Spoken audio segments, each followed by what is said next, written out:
Dan menurut teori budaya organisasi, ada pendekatan yang cukup menarik, yakni membagi karakter budaya organisasi menjadi Anglo-Saxons. Sebagai contoh, perusahaan-perusahaan Amerika dan Uni Eropa yang berkiblat di barat, dan Nippon Rhineland. Nippon, Jepang, Rhineland, Jerman. Ternyata ada pembagian yang menarik, baik itu dari segi kepemilikannya, manajemen kontrolnya, evaluasi investasi untuk R&D atau lead bank, kekuatan yang mereka miliki, dan juga tentunya kelemahan yang mereka miliki. Secara garis besar, perusahaan Anglo-Saxon ini sangat tanggap terhadap peluang teknologi baru yang radikal.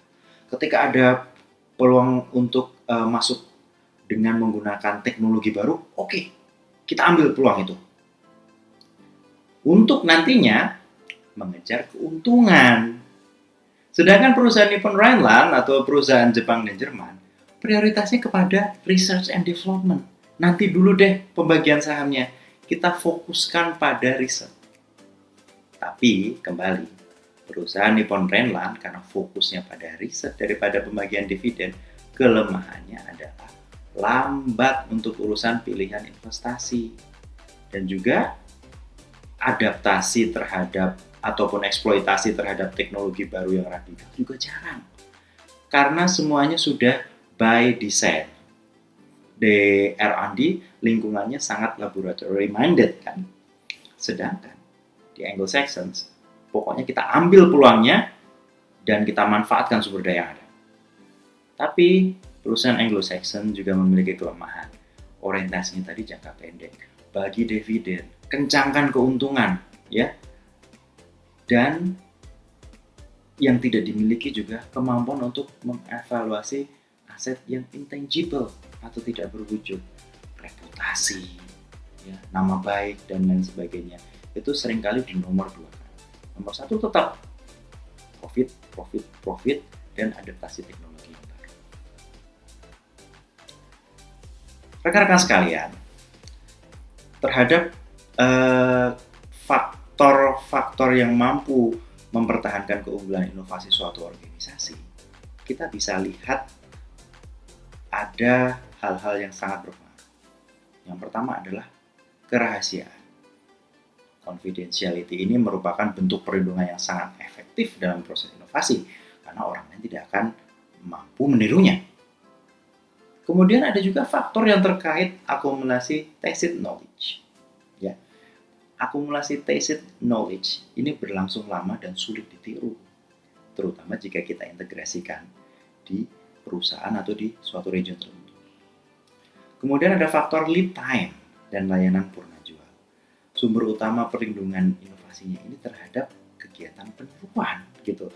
Karena untuk membentuk layanan purna jual yang bagus, ya, tidak semua perusahaan mampu mendeliver itu loh. Terutama lead time-nya. Ya, bagaimana Anda bisa tepat waktu memberikan pelayanan kepada konsumen.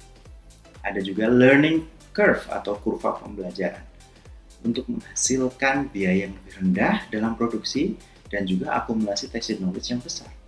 Lalu kita juga punya aset pelengkap, aset yang digunakan untuk mendukung proses komersialisasi. Kompleksitas produk, kita bisa menjadikan itu penghalang yang efektif dalam memperpanjang lama waktu yang dibutuhkan untuk merancang produk tiruan. Lalu ada juga standarisasi produk yang akan menimbulkan hambatan terhadap pesaing karena produk kita sudah memiliki standar-standar tertentu yang susah untuk ditiru. Lalu kita juga bisa mempelopori produk baru yang radikal. Wah, kalau kita sudah bisa mempelopori produk yang baru yang radikal, kita akan menjadi pemimpin di ranah ini. Baru yang terakhir adalah kekuatan perlindungan paten. Paten, rekan-rekan, dinilai lebih efektif dalam melindungi inovasi. Karena apa? Anda akan mendapatkan perlindungan hukum. Gary Hamel dan Prahalat meringkas gagasan dasar tentang kompetisi inti suatu perusahaan.